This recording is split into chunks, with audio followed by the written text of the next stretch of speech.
নামাজ পড়েন না কেন? নামাজ পড়েন না কেন? কেন পড়েন? আমাকে বলেন যে আমরা এই কারণে পড়ি না। আজীব একটা কথা। আমাদের উচিত এমন একটা স্লোগান তৈরি করা, বেনামাজি যুবকের সঙ্গে কোনো মেয়ের বিয়ে আমরা দিব না, এবং বেনামাজি মেয়ে যে হবে তার সঙ্গে কোনো ছেলের বিয়ে আমরা দিব না। যুবক ভাড়া নিয়ম করে দেন না, নিয়ম করে দেন। বাপ বলবে তুই আমার ছেলে, নামাজ পড়বি না, তোকে আমি ত্যায্য পুত্র করে দিব। আপনি ছেলে, আপনি নিজে কামাই, আমি নিজে কামাই করি, বহু বছর যাবত আমি নিজের খরচ নিজে, আমার সংসার আমি চালাই, সব টাকা আমি কামাই। অহংকার না, আমি আমার বাপের ছেলে, আমি মরদের বাচ্চা। আমি বাপকে বলবো বাপ্পা তুমি যদি নামাজ না পড়ো তোমাকে আমি বাপ বলে আর পরিচয় দিব না। এই মা তুমি আমার মা, তুমি যদি কাল থেকে বেপর্দা বাহিরে বের হও তোমাকে আমি মা বলে আর পরিচয় দিব না। এই বউ তুই আমার বউ, তুই আমার বাড়িতে থাকিস, তোর খাওয়ার পড়া কাপড় চোপড় পোশাক আশাক আই প্রোভাইড এভরিথিং, আমি সব তোকে দেই।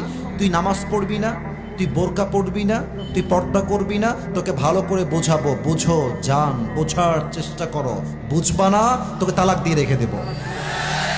আমার কথা একটা, আমার আত্মীয় হোক, আমার রক্তের হোক, আমার বন্ধু হোক, আমার বউ হোক, আমার বাপ হোক, আমার মা হোক, নামাজ যে পড়বে না তার কোনো জায়গা আমার জীবনে হবে না। নামাজ নামাজ নামাজ। আপনারা সবাই মিজানুর রহমান আজহারী হুজুরের নাম তো শুনলেন আজকে, নাকি চেনেন তো সবাই নাকি? ওনার একজন নানা ছিলেন, আপনারা মুরব্বীরাও চিনবেন, স্যাররাও চিনবেন, নাম হচ্ছে গোলাম সারোয়ার সাইদি হুজুর। তোমরা দেখবা ইউটিউবে, দেখেছো সবাই, কেউ দেখা বাদ নাই। উনি একটা কথা প্রায় বলতেন, নামাজ নাই যার ঈমান নাই তার। নামাজ নাই যার মুসলমান হিসেবে পরিচয় দেওয়ার কোন অধিকার তার নাই। যুবক ভাড়া ঠিক কিনা বলো? বেনামাজির রুহ যখন কবজ হয়ে যাবে, বাস নিথর লাশ দুনিয়ায় পড়ে থাকবে।